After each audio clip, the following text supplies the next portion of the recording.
प्रणाम।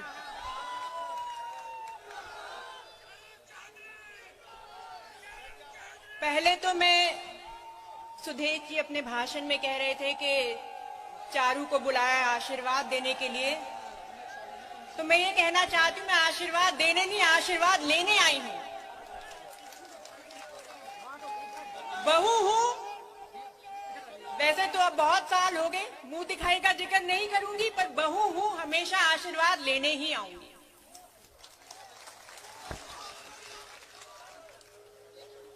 पिछले कुछ समय से हम सभी झेल रहे हैं ये कोविड महामारी में। आपने भी टीवी में सुना होगा, उत्तर प्रदेश की सरकार, सीएम साहब खुद ही अपनी पीठ थपथपा रहे हैं। मैं जानती नहीं यहां आपका भोजपुर में क्या अनुभव रहा है, लेकिन हमने जो देखा है, पढ़ा है, समझा है, पूरे प्रदेश में लोग दवाइयों के लिए परेशान थे, लोग अस्पताल में भर्तियों के लिए परेशान थे, यहां तक कि अगर घर में किसी का निधन हो गया तो हम अंतिम संस्कार करने के लिए भी परेशान थे। सबने देखा था किस तरह गंगा में लाशें लापता तैर रही थी, देखा था ना, सुना था। मैं पूछना चाहती हूं सरकार से कि आपने इन लाशों को किस गिनती में डाला। सरकार बोल रही थी ना कि सारे देश के मुकाबले उत्तर प्रदेश में सबसे बढ़िया प्रबंध रहा, उत्तर प्रदेश में सबसे कम लाश जाने गई। तो मैं आपको ये याद दिलाना चाहती हूं कि इस शाबाशी के वो हकदार नहीं है। सबने किसी ना किसी को खोया कोविड में, हमने भी अपने चौथ साहब को खोया है। सब पे जिम्मेदारियां बढ़ गई हैं। मैं परिवार को संभाल रही हूं, जैन जी पार्टी संभाल रहे हैं। उम्मीद करती हूं उनकी विरासत को आप संभालेंगे।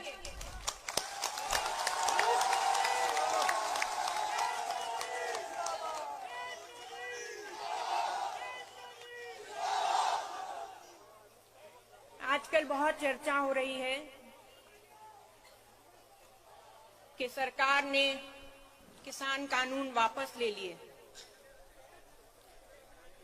दो चीजें मैं आपसे डिस्कस करना चाहती हूं। एक साल हमारे भाई वहां बॉर्डर पे बैठे थे। पहली बात है, सरकारों का हक है कि वो कानून लाती हैं, लेकिन अगर हम उनके कानून से नाखुश हैं तो ये हमारा हक नहीं कि हम कुछ बोलें। अगर किसान वहां बैठा है, अपने हक की लड़ाई लड़ना चाहता है, तो वो आतंकवादी हो गया क्या? खालिस्तानी हो गया क्या? आपने, पूरे प्रदेश ने इतने भारी मत से पिछले कुछ चुनावों में यहां से सांसद जिताए, विधायक जिताए। इस पूरे सिलसिले में कोई एक विधायक, कोई एक सांसद आपके काम आया? योगी जी ने तो कहा था कि हम किसानों की आय दुगनी कर देंगे। आय तो छोड़ो, ऊपर से हम पर वाटर कैनन चलवा दिए, हम पर लाठियां बरसवा दी, हम पर मुकदमे रखवा दिए। सच्चाई तो ये है कि अंत में काम अपने ही लोग आते हैं, अंत में काम राष्ट्रीय लोक दल ही आती है और अंत में काम जैन जी ही आए।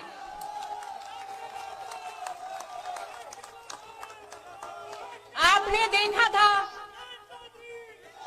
जैन जी ने आपके लिए संघर्ष किया, आपके लिए लाठियां भी खाई और उन महापंचायतों के जरिए आपके लिए आपकी आवाज उठाई। बस आपसे अब हाथ जोड़ के अनुरोध है, अब उन पर विश्वास करें, उनका सहयोग करें।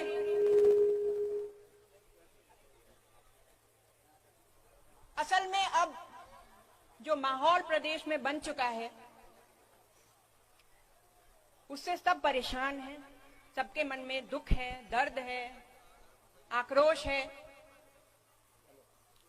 जिस तरह की बातें आजकल सुनने को मिल रही हैं, शायद ही कभी किसी चीफ मिनिस्टर के मुंह से ऐसी बातें सुनी होंगी। जिस तरह की भाषा का प्रयोग हो रहा है, खुलेआम धमकियां दी जा रही हैं। लेकिन अब वक्त आ गया है, हम सब मिलकर इस हवा को सुधारें, मिजाज को सुधारें। आपके माध्यम से मैं पूरे प्रदेश से अनुरोध करती हूं कि इस तरह की सोच वाले लोगों को,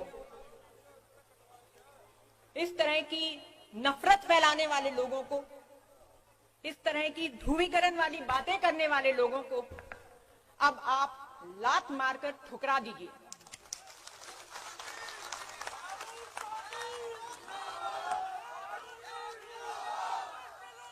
वैसे तो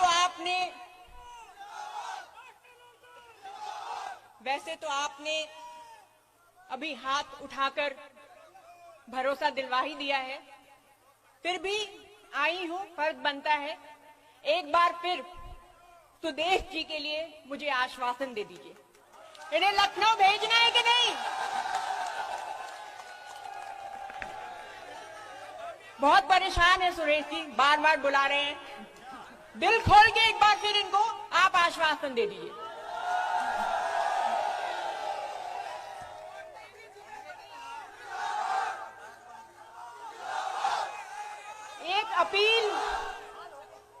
एक अपील आपके माध्यम से और करना चाहती हूं।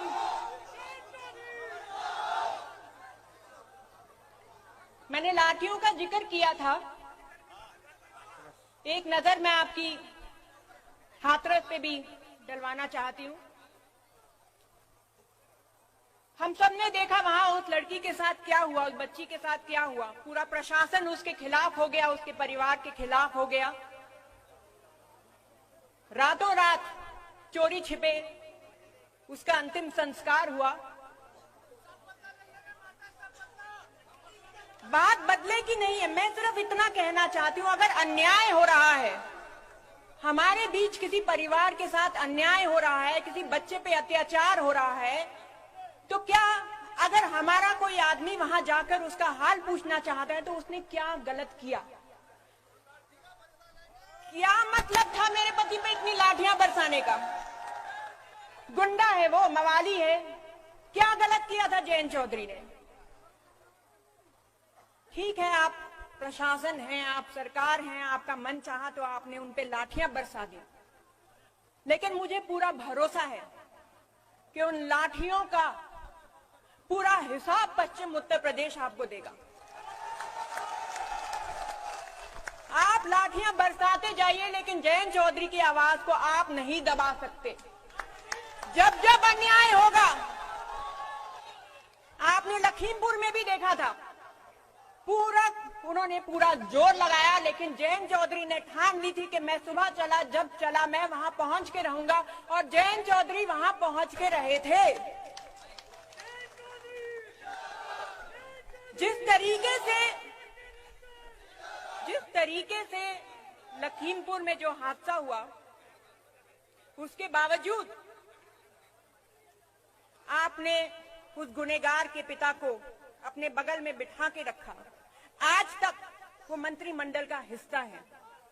मैं कहना चाहती हूं कि ये प्रदेश भूलेगा नहीं, पूरे क्षेत्र की हाय लगेगी इन्हें। हमारे किसानों पे कोई इस तरह गाड़ी चला के उन्हें कुचल जाएगा तो हम इतनी आसानी से भूलने वाले नहीं हैं। भूलेंगे क्या? मैं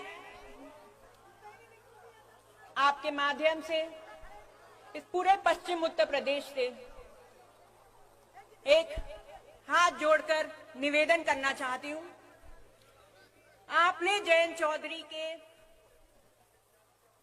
जोश को, उनके साहस को, उनकी कर्मठता को अनुभव किया है।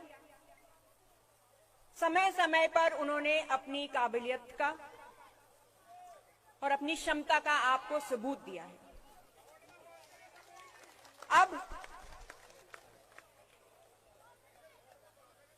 अब फैसला आपको लेना है। मुझे पूरा भरोसा है कि अगर आपने जयंत चौधरी को, राष्ट्रीय लोकदल को राजनीतिक ताकत दी, तो वह आपकी हर कसौटी पे बहुत कामयाबी से खड़े उतरेंगे।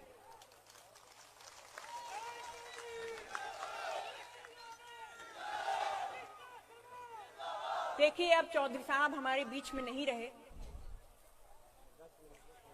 लेकिन अगर आपका प्यार मिलता रहा, आपका आशीर्वाद मिलता रहा, तो कभी भी हम अपने आप को